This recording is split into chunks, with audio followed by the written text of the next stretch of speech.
Welcome to Forgotten History Daily.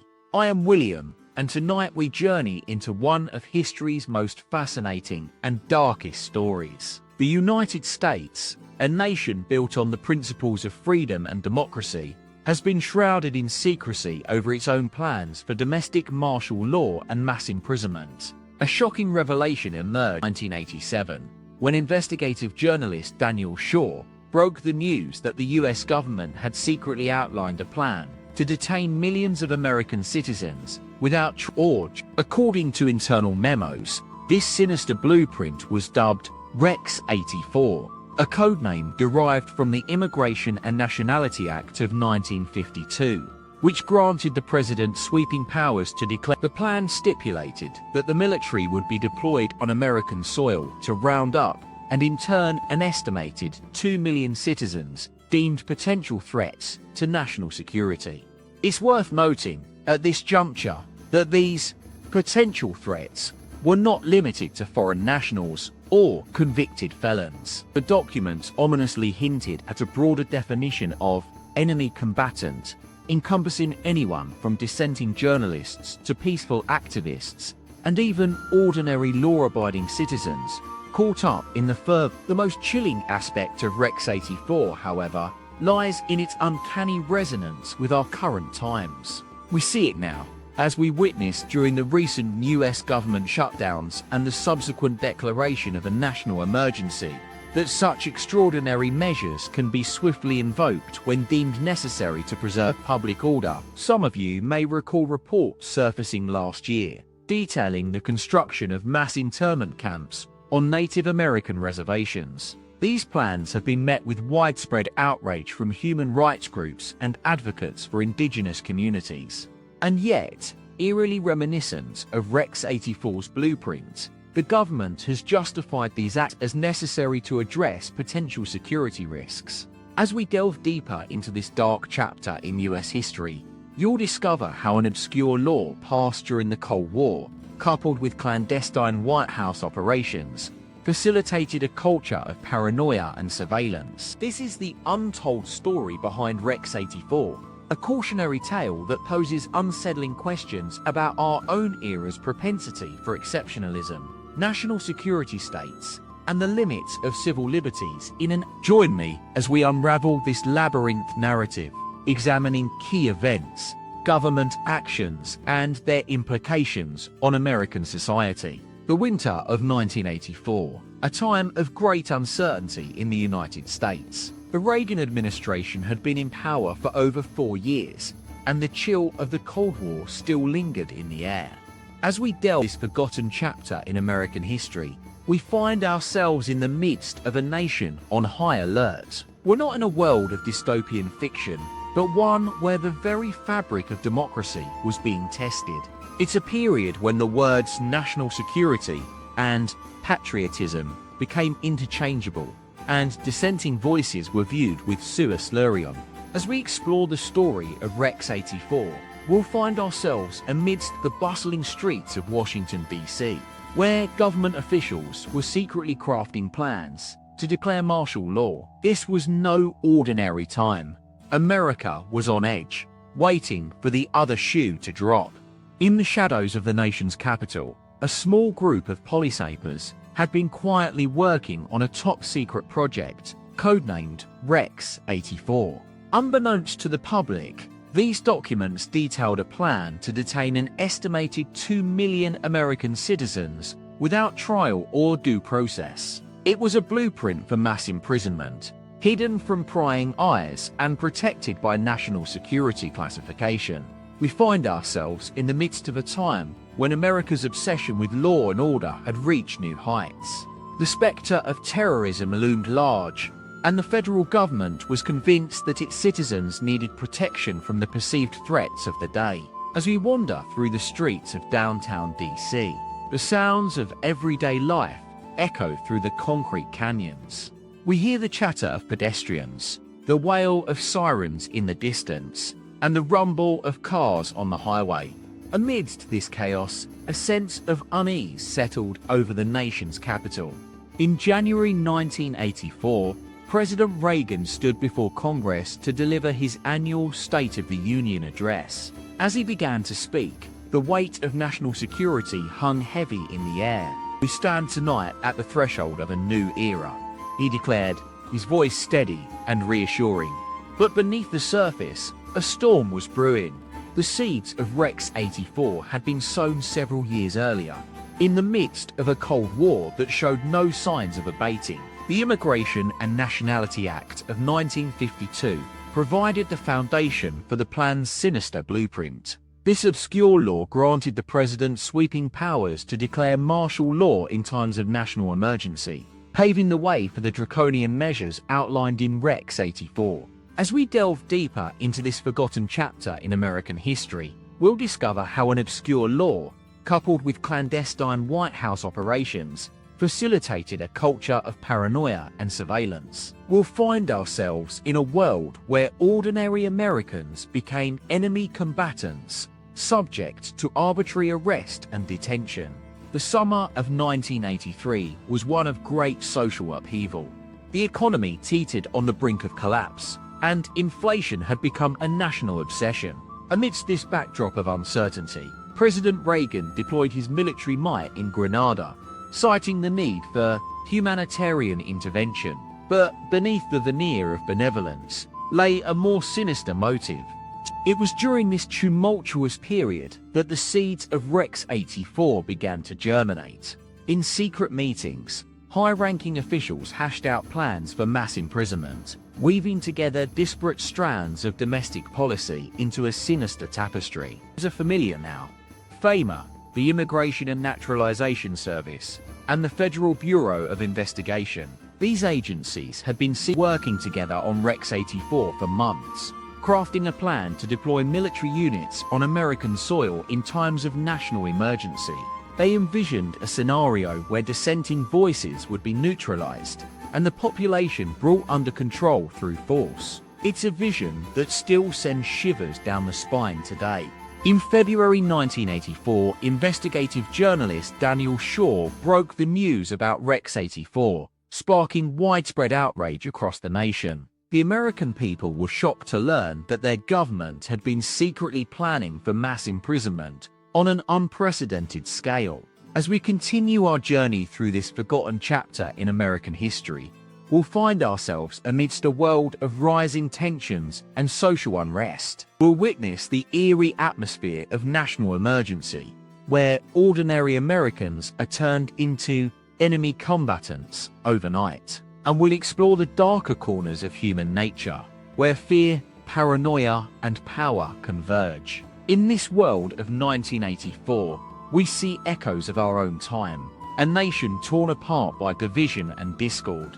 We witness the shadowy figures behind Rex 84 as they work tirelessly to shape public opinion and justify extraordinary measures in the name of national security. And we find ourselves questioning whether history is repeating itself, or if we're simply witnessing déjà vu on an epic scale. As the fog clears on this forgotten chapter in American history, one thing becomes clear. The seeds sown during this tumultuous period continue to shape our world today. We see it now, as we witnessed during recent government shutdowns and national emergencies, that such extraordinary measures can be swiftly invoked when deemed necessary to preserve public order or protect national interests. The echoes of Rex 84 still linger, a haunting reminder of the dark corners in which American history has been forged. And as we step back into this forgotten chapter, we're left with a chilling realization. Easily, we can lose our way, sacrificing freedom and democracy on the altar of national security. As the nation reeled from the revelation of Rex 84, lawmakers scrambled to understand the extent of the plan. Congress launched hearings to investigate the secret program, but their efforts were met with resistance from those in power. The White House and FEMA officials invoked executive privilege, claiming that national security was at stake. The media continued to expose the details of Rex 84, painting a grim picture of the government's plans. A New York Times article revealed that the program aimed to establish a massive network of detention camps across the country, with the capacity to hold millions of Americans. The article cited a confidential document known as Operation Garden Plot, which outlined the plan for martial law and the forced relocation of civilians. The revelations sparked widespread outrage, with protests erupting cities across the nation. Activists and civil liberties groups organized rallies and demonstrations, demanding answers from their elected representatives. However, the government maintained its stance, insisting that Rex 84 was a necessary measure to protect national security. As tensions simmered, the media began to scrutinize the role of key players behind Rex 84. It emerged that several high-ranking military officials and government advisors had been instrumental in shaping the plan. One such individual was Oliver North, a decorated Marine lieutenant colonel who would later become infamous for his involvement in the Iran-Contra affair. North's connections to Rex 84 were troubling, as they suggested a broader conspiracy involving elements of the military-industrial complex and intelligence agencies. Critics accused the government of manipulating public opinion and using fear-mongering tactics to justify extraordinary measures. The fallout from Rex 84 continued to reverberate across America. As the nation teetered on the brink of social unrest, some began to question whether the government was preparing for a catastrophic event, one that would justify the suspension of civil liberties and the declaration of martial law. In the shadows, a network of right-wing think tanks and advocacy groups was secretly funding and promoting anti-communist propaganda. These organizations were instrumental in shaping public opinion on national security issues, often pushing the boundaries between patriotism and paranoia. One such group, known as the Heritage Foundation, had close ties to Oliver North and other key players behind Rex 84. Their publication, Mandate for Leadership, served as a playbook for conservative politicians seeking to exploit national security concerns to push through authoritarian measures. As we delve deeper into this bygone era, it becomes clear that the seeds of division and discord sown during this period continue to sprout today. The echoes of Rex 84 can be heard in modern debates over surveillance state expansion, war powers, and the erosion of civil liberties. In recent years, as America faced new national emergencies, from government shutdowns to pandemic responses, some wondered whether history was indeed repeating itself. Were the lessons of Rex 84 being ignored or deliberately suppressed? Or were they simply too uncomfortable for the American psyche? As we continue our journey through this forgotten chapter in American history, one thing becomes increasingly clear. The legacy of Rex 84 serves as a chilling reminder that, even in the land of the free, the spectre of in the quiet dawn of a typical Monday morning in 1984, amidst the bustling streets of Washington, D.C., a sinister plot was unfolding. It was a plan so audacious, so shrouded in secrecy, that it would shake the very foundations of America's democratic institutions. This is the story of Rex 84, a secret government program designed to declare martial law, suspend the Constitution, and imprison millions of Americans in detention camps. But what drove this catastrophic scenario? And who were the individuals behind its creation? As we delve into the world of politics, power, and paranoia, it becomes clear that the seeds of Rex 84 were sown in the early 1980s, amidst a climate of fear and hostility towards communism. The Cold War was at its peak, with the Soviet Union's influence spreading across the globe. America, under the leadership of President Ronald Reagan, was determined to stand firm against the Red Menace. Reagan's vision for America was one of strength, security, and prosperity. However, this crusade against communism would soon become a catalyst for something far more sinister, a plan to suspend the Constitution and impose martial law on American soil. At the heart of Rex 84 was a small group of high-ranking officials within the Department of Homeland Security, known then as the Federal Emergency Management Agency. Their mission was to prepare for national emergencies. But what they were preparing for was something far more sinister. On October 5, 1984, a confidential document, codenamed Rex 84, was leaked to the press. This internal memo revealed a plan to establish up to 10 camps across the country, with the capacity to hold millions of Americans in detention. The purpose of these camps? To suspend the Constitution and impose martial law. As news of Rex 84 broke, America was thrown into chaos. Protests erupted in cities across the nation, as citizens demanded answers from their elected representatives. Activists and civil liberties groups organized rallies and demonstrations, decrying the government's plans to suspend constitutional rights. But who were these shadowy figures behind Rex 84? What drove them to concoct such a catastrophic plan? One of the key architects of Rex 84 was General William P. Jameson, a high-ranking official within FEMA. A decorated military veteran and expert in emergency preparedness, General Jameson's reputation as a master strategist had earned him a place at the forefront of America's defense efforts.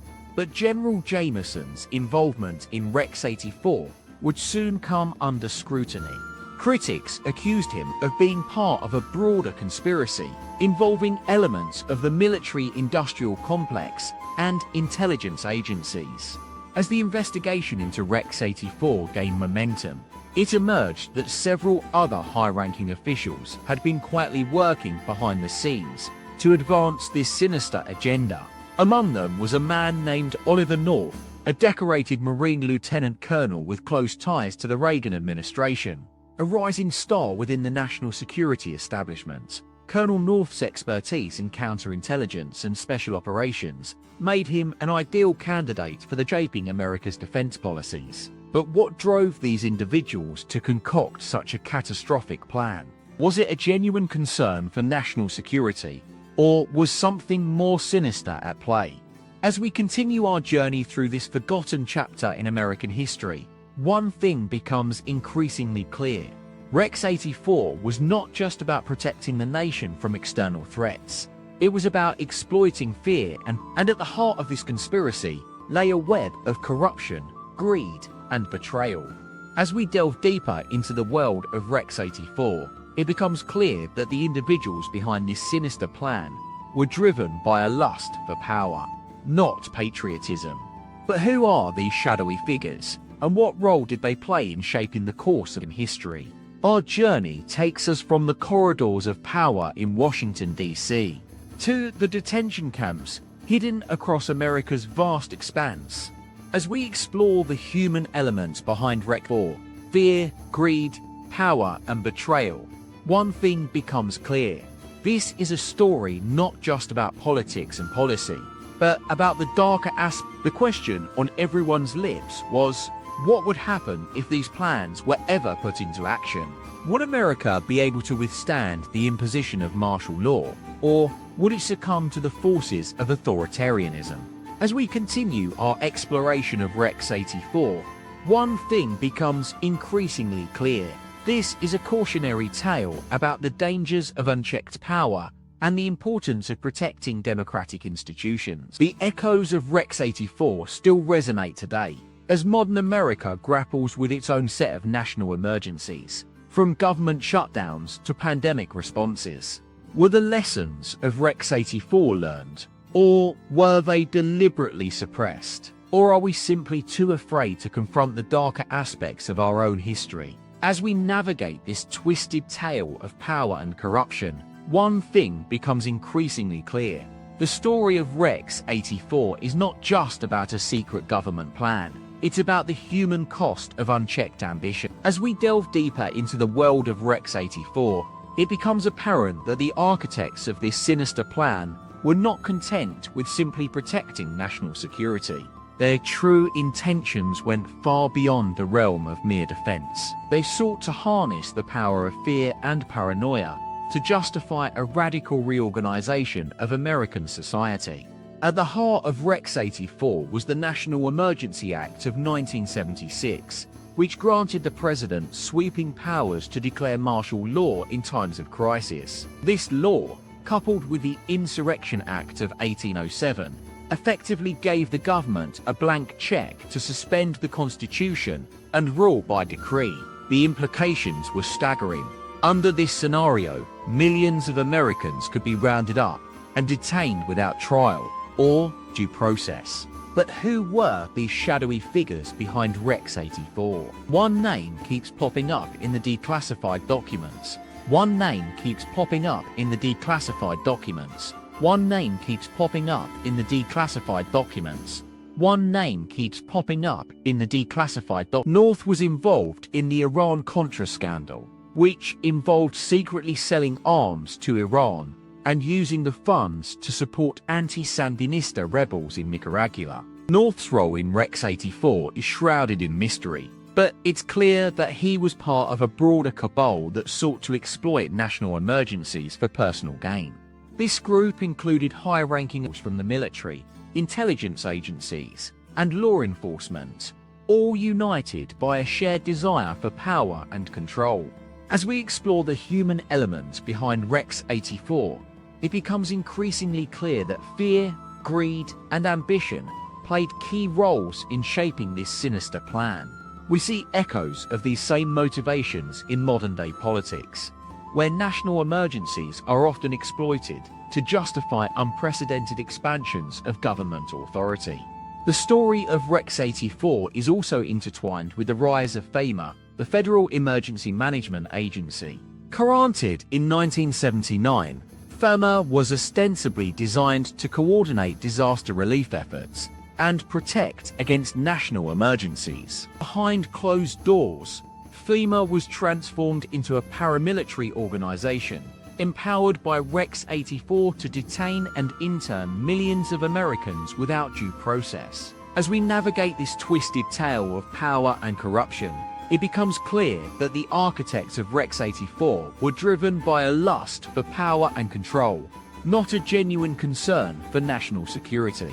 They exploited fear and paranoia to justify an unprecedented seizure of authority, all while suppressing dissent and silencing critics. But what would happen if these plans were ever put into action? Would America be able to withstand the imposition of martial law? Or would it succumb to the forces of authoritarianism? These questions still linger today, as modern America grapples with its own set of national emergencies, from government shutdowns to pandemic responses. Were the lessons of Rex 84 learned, or were they deliberately suppressed? Or are we simply too afraid to confront the darker aspects of our own history? As we continue our exploration of this twisted tale, one thing becomes increasingly clear. The story of Rex 84 is not just about a secret government plan. It's about the human cost of unchecked ambition. In the next chapter of our journey, we'll delve deeper into the world of detention camps and explore the stories of those who would be imprisoned under the auspices of Rex 84. We'll examine the psychological toll of such detentions, as well as the moral implications of suspending due process in times of crisis. As we navigate this twisted landscape, one thing becomes clear. The story of Rex 84 is a cautionary tale about the dangers of unchecked power and the importance of protecting democratic institutions. As we delve deeper into the world of Rex 84, a shadowy realm where national emergencies are exploited to justify unprecedented seizures of authority, we find ourselves face to face with a chilling reality. The very fabric of American democracy is under siege, and the human cost is immeasurable. The year is 1984, and the stakes are high. President Ronald Reagan's administration has been secretly working on a plan to detain millions of Americans in detention camps, suspending due process and plunging the country into martial law. The architects of this sinister plan have deemed themselves above the law, driven by a lust for power and control that knows no bounds. We meet one such individual, a high-ranking official within the Reagan administration, who has been tasked with implementing Rex 84. His name is John Brinkerhoff, a man whose reputation would be forever tarnished by his involvement in this dark chapter of American history. Brinkerhoff's role was to oversee the deployment of military forces and paramilitary units to quell civil disturbances, code for detaining and interning American citizens without due process. Brinkerhoff's actions were sanctioned by none other than FEMA director Lewis O'Brien, a man who would later be accused of using his position to advance the interests of the military-industrial complex. Theirs was a cabal of men who saw in national emergencies an opportunity to seize power and shape the country in their image. As we explore the inner workings of Rex 84, we discover that these officials were not working in isolation. They had infiltrated key institutions, manipulating intelligence reports, and bending the truth to justify their actions. The US military was complicit, its leaders willing participants in this exercise of authoritarianism. Meanwhile, on the ground, ordinary Americans are caught up in a maelstrom of fear and confusion. Rumors spread like wildfire about detention camps being set up across the country, with whispers of gas chambers and concentration camps echoing through the land. One such individual is Emily Taylor, a young mother who finds herself trapped in this labyrinth world of bureaucracy and oppression. Her husband has been detained by authorities, accused of disloyalty to the government. Emily's pleas for information are met with silence, her cries for help falling on deaf ears. It was like living in a nightmare, recalls in an interview. I couldn't sleep at night, wondering if my husband would ever be released. The thought of being separated from him, without any explanation or recourse. It was unbearable. As the situation spirals out of control, we begin to see the human cost of Rex 84. Families torn apart, communities ravaged by fear and mistrust, all in the name of national security. But what exactly is this security they're fighting for? And at what price? The numbers are staggering. Millions of Americans detained, trial or due process, their rights suspended with nary a whisper of opposition from Congress or the courts. The very foundations of democracy are being eroded, and no one seems to be listening. We hear whispers of a secret network operating outside the law, with ties to the Reagan administration and the CIA. These individuals, known only as operatives, have been tasked with identifying and detaining suspected dissidents, a euphemism for anyone who dares question the government's authority. One such operative is a man named Robert Depew, a former Green Beret turned right-wing extremist. His role was to infiltrate anti-government groups and identify potential threats to national security. But as we delve deeper into his story, we begin to see the darkness that lurks within this shadowy world of intelligence operatives. Depu's methods were ruthless, using tactics like surveillance, intimidation, and even assassination to silence critics. His actions would be hailed by some as heroic, but for others, they represent a betrayal of the very principles of American democracy. We're not just fighting against communism, Depew boasts in an interview. We're fighting against anyone who dares oppose our values. As we navigate this twisted landscape, one thing becomes clear. Rex 84 is not just about national security, it's about control. The architects of this plan have created a monster with no regard for the human cost or the long-term consequences. The question on everyone's lips is what would happen if these plans were ever put into action? Would America be able to withstand the imposition of martial law, or would it succumb to the forces of authoritarianism? One thing is certain, the people are not ready. They're caught off guard by the sheer scale and capacity of this plan. And as we watch the drama unfold, we can't help but wonder, what next? As we explore the inner workings of Rex 84, it becomes clear that the government has been secretly building a network of detention camps, euphemistically referred to as relocation centers.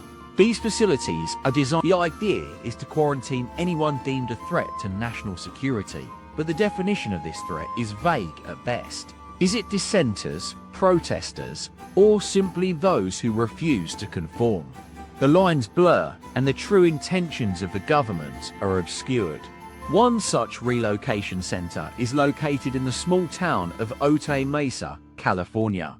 It's a former military base, now repurposed as a detention facility. The camp is equipped with state-of-the-art surveillance systems, barbed wire fencing, and watchtowers that dominate the horizon. This is where Americans would be sent if they're deemed a threat to national security. As we learn more about Otay Mesa and other relocation centers, it becomes clear that these facilities are not designed for temporary housing. They're meant to be permanent, with amenities and services tailored to maintain control over those detained. The idea of rehabilitation is abandoned in favor of containment and manipulation. Inmates would be subjected to a regimen of psychological conditioning, designed to break their spirits and erase any vestiges of dissent. The architects of Rex 84 have carefully crafted a narrative that justifies the suspension of civil liberties. They cite national security as the reason for these measures, but this rationale is thin at best. When pressed on the specifics, officials speak in hushed tones about protecting America from itself. The implication is clear: some Americans are a threat to the nation's well-being. We interview a former military officer who was part of the Rex 84 program. He requests anonymity, fearing repercussions for speaking out against his former employers. He tells us that during training exercises, he witnessed firsthand the brutality and dehumanization inflicted upon detainees. It was like nothing I'd ever seen before, he says.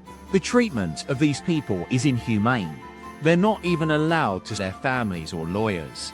He shares with us documents detailing the protocols for handling detainees, including procedures for re-education and brainwashing. The officer's voice trembles as he reads from the manual. Turner manual be subjected to psychopriming, techniques to erase any existing thought patterns and replace them with pro-government sentiment. He looks up, his eyes haunt. This is not just about national security, it's about breaking the human spirit.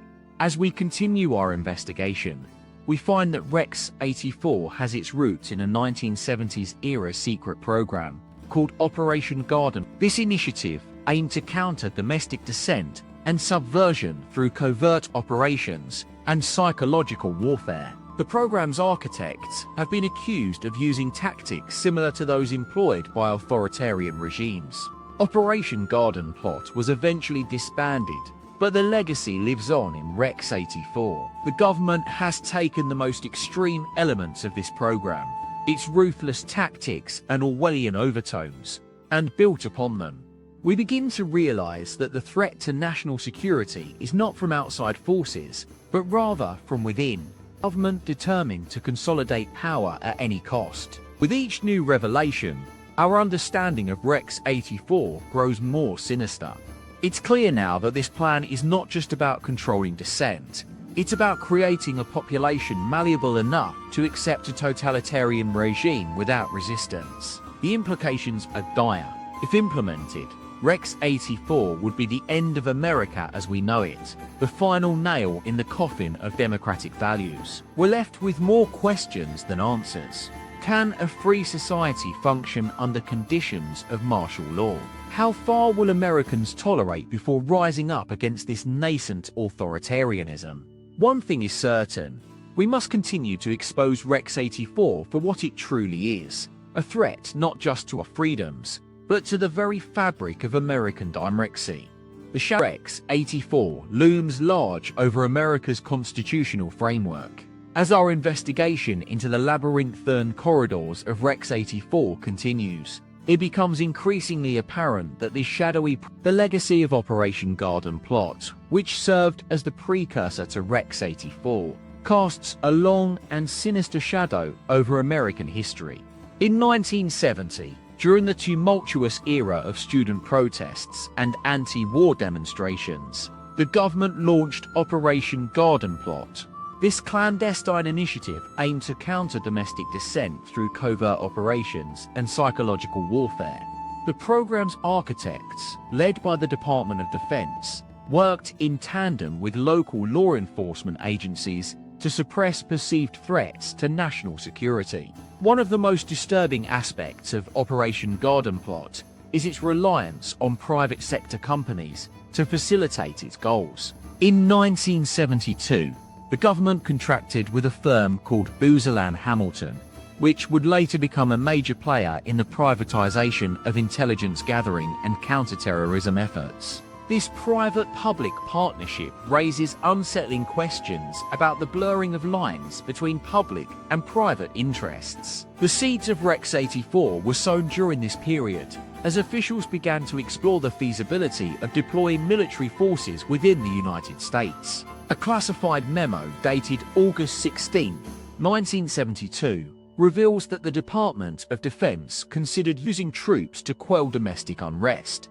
citing the need for executive power in times. This willingness to deploy military force on American soil has worrying implications. The Posse Comitatus Act of 78 prohibits the use of federal troops to enforce domestic laws, but Rex 80 seems to skirt this limitation by invoking national security concerns. This erosion of civil liberties raises troubling questions about the balance of power within the United States. The Reagan administration's adoption of Rex 84 in 1984 marked a significant escalation in the government's war on dissent. Under the AWAS laws of Operation Rex 84, the Federal Emergency Management Agency would serve as the primary agency responsible for managing domestic emergencies, including those precipitated by the role in Rex 84 has sparked heated debate about the militarization of civilian agencies.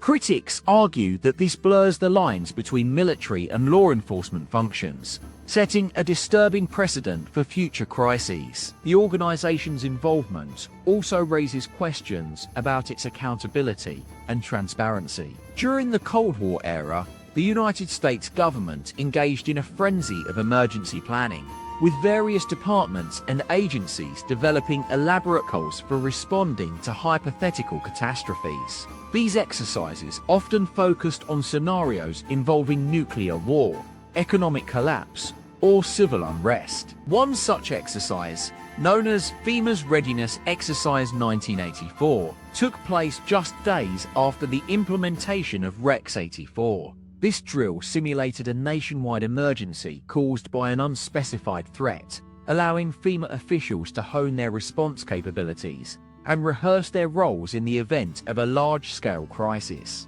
While these exercises were ostensibly designed to improve national preparedness, they have been criticized for their overly militarized tone and emphasis on discipline over democracy. Critics argue that such drills often prioritize control over civic engagement, fostering an atmosphere of fear and mistrust among citizens. Rex 84's architects relied heavily on psychological warfare techniques developed during the Vietnam War. These methods included propaganda, disinformation, and psyops, designed to break enemy morale and erode civilian resistance. The use of such tactics within American borders raises unsettling questions about the government's willingness to employ authoritarian measures against its own citizens. The involvement of psychologists in Rex 84 has also sparked controversy. These experts were tasked with developing protocols for psychological conditioning, re-education, and psychopriming techniques to reprogram detainees' thought patterns. This has led to accusations that the program seeks to control individuals rather than protect them from genuine threats. In recent years, parallels have been drawn between Rex 84 and contemporary events, such as the January 6, 2021 insurrection at the US Capitol, where rioters stormed government buildings and attacked. This incident has reignited debates about the erosion of civil liberties and the militarization of domestic response to perceived threats. Critics argue that Rex 84's focus on control and discipline, rather than civic engagement, has created a culture of fear within American society. The program's emphasis on maintaining social order through coercive means has set a disturbing precedent for future responses to crises. The National Defense Authorization Act of 2012, signed into law by President Barack Obama, has been cited as a modern manifestation of Rex 84's legacy. This legislation granted the executive branch sweeping powers to detain individuals without trial and imposed harsh penalties on those deemed threats to national security. While the architects of Rex 84 might argue that these measures are necessary for protecting American lives, they raise fundamental questions about the balance between individual freedoms and collective security. The NDAA has been criticized by civil liberties groups and human rights organizations as a sign of erosion of constitutional protections. In conclusion, the shadow of Rex 84 casts a long and foreboding presence over America's constitutional framework.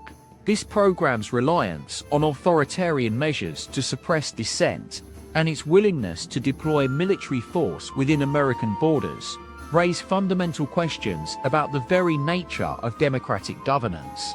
As we navigate the complexities of this dark chapter in American history, it is essential to confront the implications of Rex 84 and its legacy. The United States must come to terms with the unsettling reality that its government has developed a secret plan to control citizens and suppress dissent through coercive means. This narrative serves as a cautionary tale about the dangers of unchecked executive power and the erosion of civil liberties in times of crisis. As we continue to grapple with these weighty issues, one thing becomes clear. Rex 84 is not just a relic of the past. It represents a discontinuity with modern-day concerns about government overreach. The debate surrounding Rex 84's legacy serves as a poignant reminder that freedom is not guaranteed, but rather requires constant vigilance. As American citizens, we must remain vigilant in protecting our constitutional rights and hold our leaders accountable for their actions. The shadow of Rex 84 may have loomed large over the United States for decades, but it is up to us to confront its dark legacy and forge a more just future for ourselves and generations to come. As we delve deeper into the story of Rex 84, it becomes increasingly clear that this plan was not an isolated incident, but rather part of a larger trend of government overreach and militarization in the United States. In the decades following the publication of the White House memo, other government agencies began to develop similar plans for domestic control. One such program was the Operation Garden Plot, which was developed by the Department of Defense in 1968. This plan outlined a strategy for responding to civil disturbances, including the deployment of military forces against American citizens.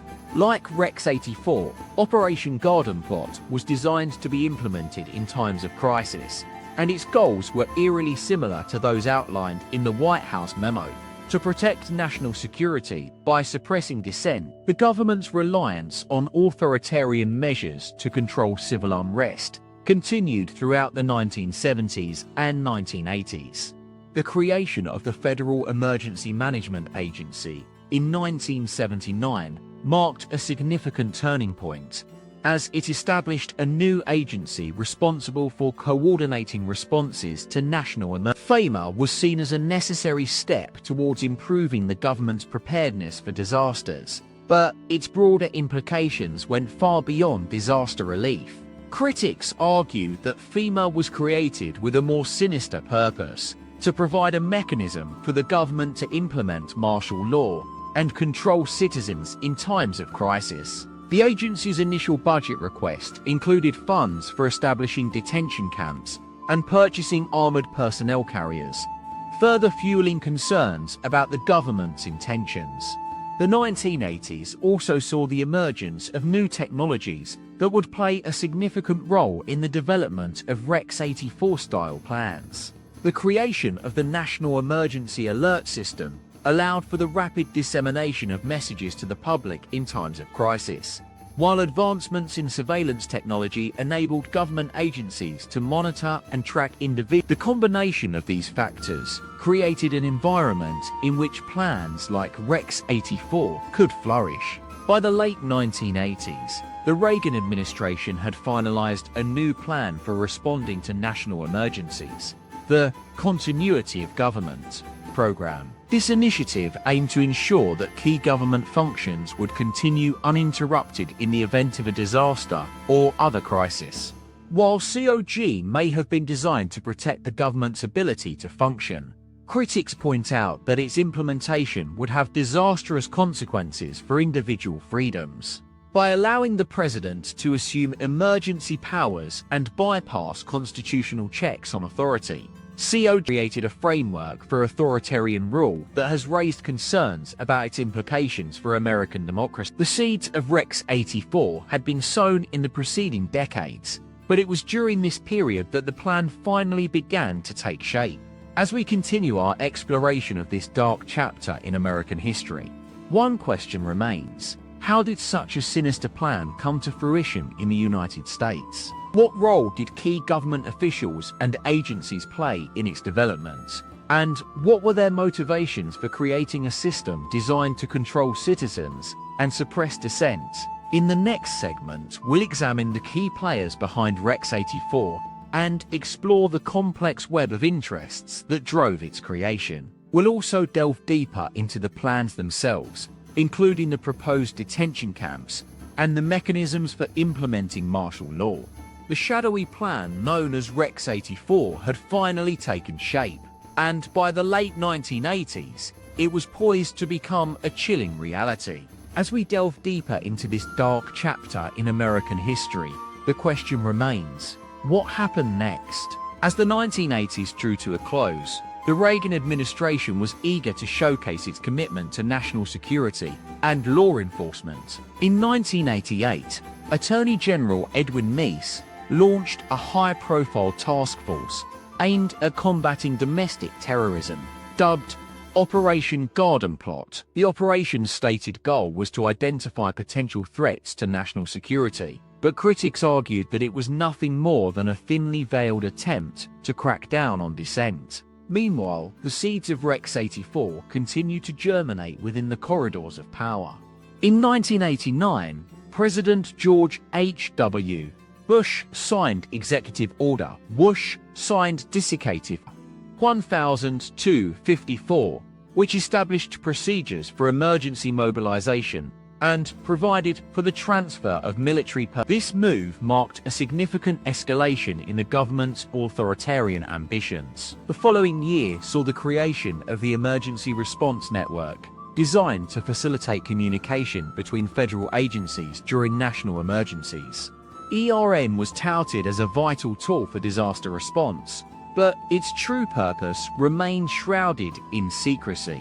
As the 1990s unfolded, it became increasingly clear that Rex 84 had become an integral part of the government's emergency preparedness framework. In 1992, the Clinton administration issued Executive Order Terta 1002-119, which re-emphasized the importance of continuity of government and the need for presidential authority in times of. Despite these developments, many questions remained unanswered about the true nature and scope of Rex 84. What role did key players within the intelligence community play in its development? How far-reaching were the plans to detain millions of Americans?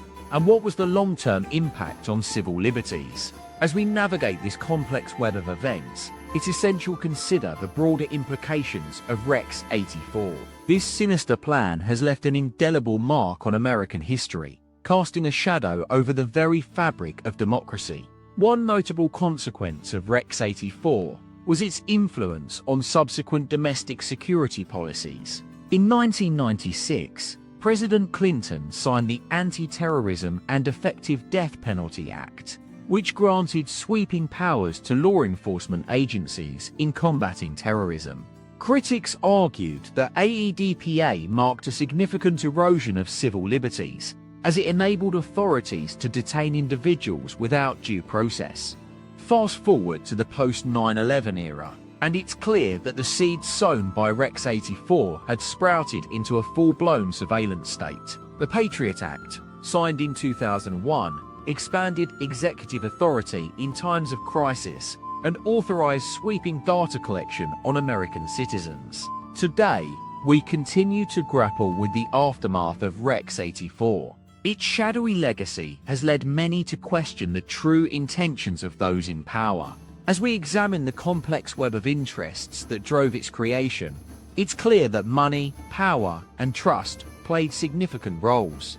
One pressing issue remains: how do Americans protect themselves from similar situations? What can be learned from this dark chapter in history? For those concerned about their safety and freedoms, there are practical lessons to be applied. Firstly, understanding the importance of transparency is crucial.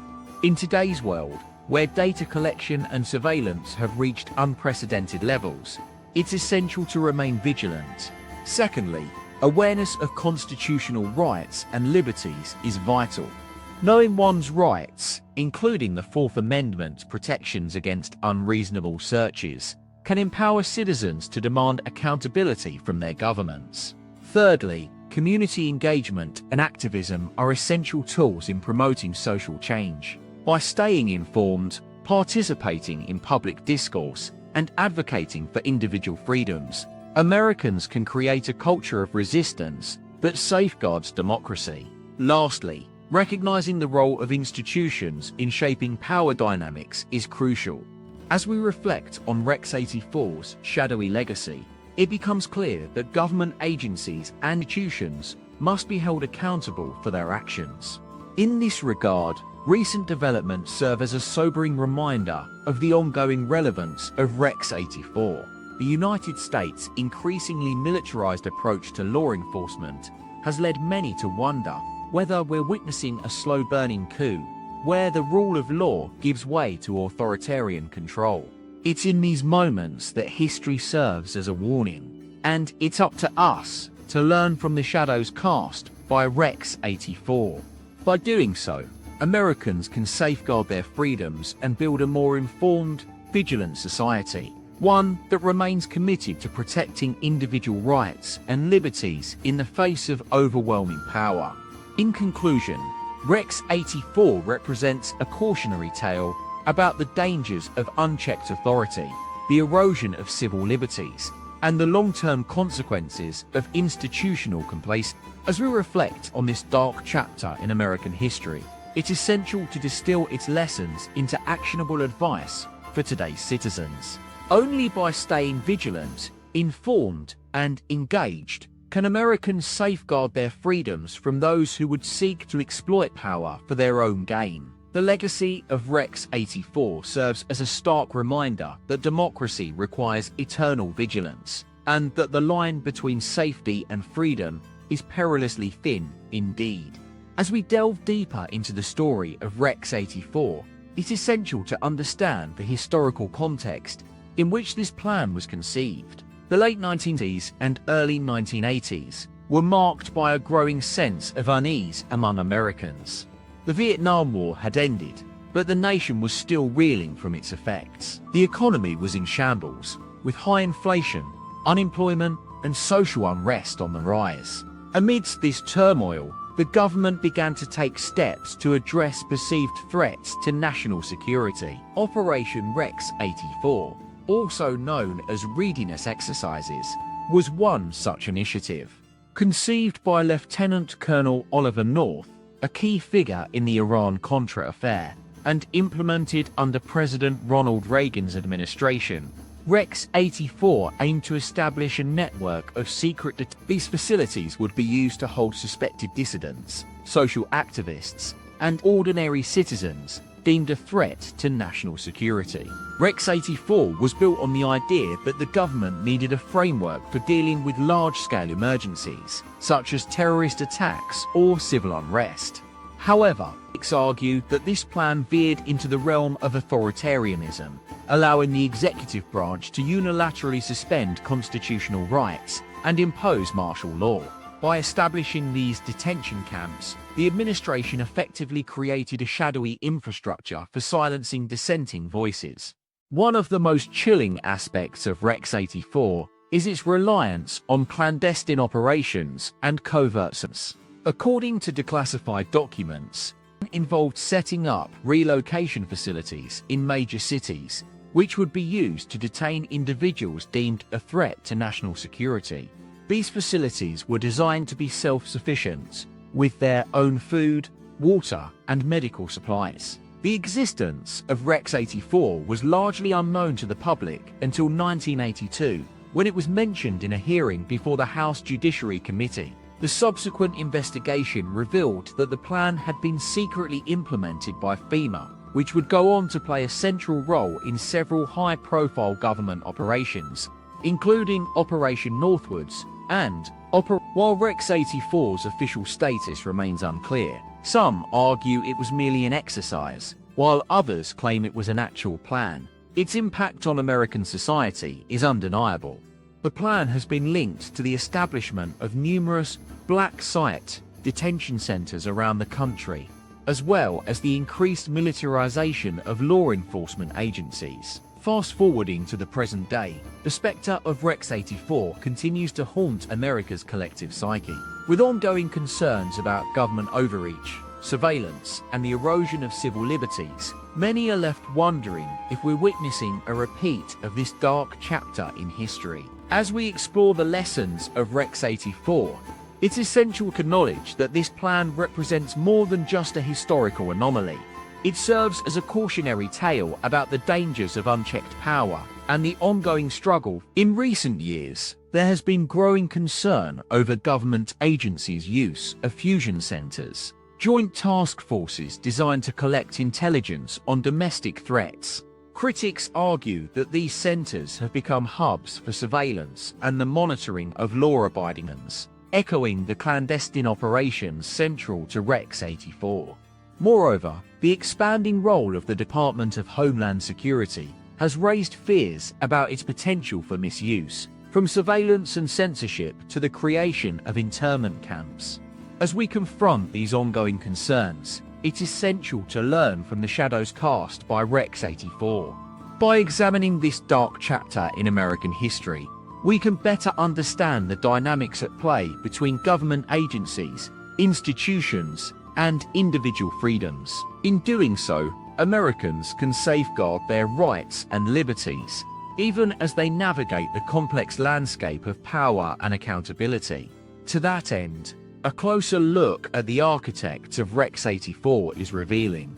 Lieutenant Colonel Oliver North, who played a central role in developing this plan, was later implicated in the Iran-Contra scandal for secretly selling arms to the Nicaraguan Contras without congressional approval. This controversy highlights the intersection between authoritarian power and institutional complacency, where agencies and officials often act outside the bounds of their authority, prioritizing short-term gains over. The lessons of Rex 84 serve as a stark reminder that democracy requires eternal vigilance. As we explore the tensions between government power and individual freedoms, it's essential to stay informed about ongoing developments in surveillance, martial law, and institutional accountability. By doing so, Americans can ensure that their voices remain heard, even in the face of overwhelming power. The legacy of Rex 84 stands as a testament to the enduring struggle for freedom, justice, and human rights. As we confront this dark chapter in American history, it's essential to recognize both its historical significance and ongoing relevance, reminding us that, in the pursuit of safety and security, Americans must. As we conclude our examination of the Rex 84 plan, it's clear that its legacy serves as a haunting reminder of the dangers of unchecked government power and institutional complacency. A key lesson from this story is that even in the most seemingly benign of times, the potential for authoritarianism and civil liberties erosion lurks just beneath the surface, waiting to be unleashed. The events surrounding Rex 84 unfolded in the early 1980s, a period marked by heightened tensions between government agencies and Congress. But it's essential to note that this was not an isolated incident. Rather, it was part of a broader pattern of institutional overreach and disregard for individual freedoms. As we move forward, it's crucial to remember that the struggle for human rights and accountability is an ongoing one. In recent years, concerns about government surveillance and militarization have only intensified, with some arguing that the very fabric of American democracy is at risk. Consider this.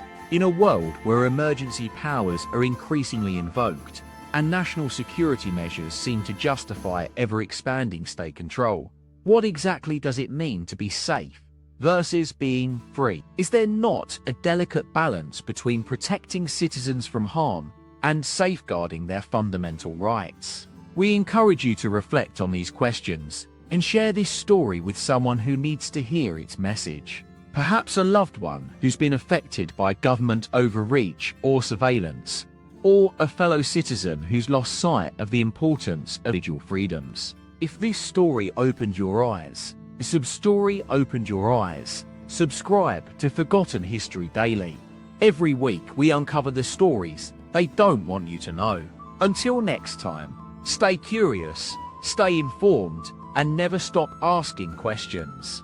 As we delve deeper into the world of government plans and contingencies, it's essential to understand that Rex 84 was not a singular event, but rather part of a larger web of emergency preparedness. In 1982, President Ronald Reagan signed Executive Order 1333, which established guidelines for the use of surveillance and intelligence gathering by various government agencies. The EO expanded the authority of the CIA, FBI, and other organizations to conduct domestic operations, often under the guise of national security. Around this time, a similar plan was being developed in secret, Readiness Exercise 1984. As we've explored earlier, Rex 84 outlined a comprehensive framework for declaring martial law, suspending habeas corpus, and establishing concentration camps across the United States. The plans included provisions for mobilizing the military, imposing curfews, censoring media, and restricting civil liberties. One of the key architects behind these plans was Oliver North, a Marine Corps lieutenant colonel who served as National Security Council aide to President Reagan. In 1985, North's name became synonymous with the Iran-Contra affair, which involved secretly selling arms to Iran in exchange for funding anti-Sandinista rebels in Nicaragua. While the full extent of Rex 84 and related plans remains classified, declassified documents suggest that several government agencies collaborated on these emergency measures. The Department of Defense, Federal Emergency Management Agency, and various intelligence agencies worked together to establish an infrastructure capable of responding to large-scale crises. The implementation of such plans requires a vast network of resources and personnel. FEMA, in particular, was seen as a crucial hub for coordinating government efforts during emergencies. The agency's establishment in 1979 reflected growing concerns about natural disasters, nuclear threats, and other potential catastrophes that might require rapid response and mobilization. However, critics argue that these emergency preparedness measures often blur the line between legitimate disaster response and authoritarian overreach. As we've seen in X-84, the focus shifts from protecting citizens to controlling populations. The lack of transparency and accountability can lead to a culture where government agencies operate in a state of secrecy, unchecked by constitutional restraints. The connections between Rex 84, Executive Order 12333, and other similar plans raise questions about institutional priorities and the balance between security and individual freedoms. Some scholars argue that these measures reflect an underlying mindset within government, the notion that certain crises, whether natural disasters or domestic insurrections, justify extraordinary measures to safeguard national interests. Critics of these emergency preparedness plans contend that they create a feedback loop where fear, insecurity, and complacency perpetuate each other. The constant invocation of threats, both internal and external, allows governments to expand their authority while eroding individual rights. This leads us to the issue of the so-called continuity of government doctrine, an umbrella term for a broad range of contingency plans aimed at ensuring national stability during crises. These plans often involve establishing alternate command centers, mobilizing military assets, and relocating key personnel to secure locations. While proponents argue that such measures are essential in maintaining continuity and public safety, worry about their potential misuse as a means to subvert constitutional checks on government power.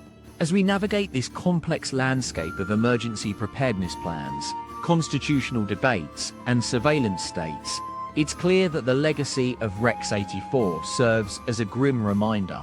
Even in peacetime, these plans often remain hidden from public view until events unfold, revealing how seemingly innocuous measures can metastasize into all-out authoritarianism. In our next episode, we'll delve deeper into the history of emergency preparedness plans, exploring lesser-known examples and their implications for individual freedoms. Join us then as we continue to uncover stories that illuminate the intricate dance between power, surveillance, and accountability in modern society.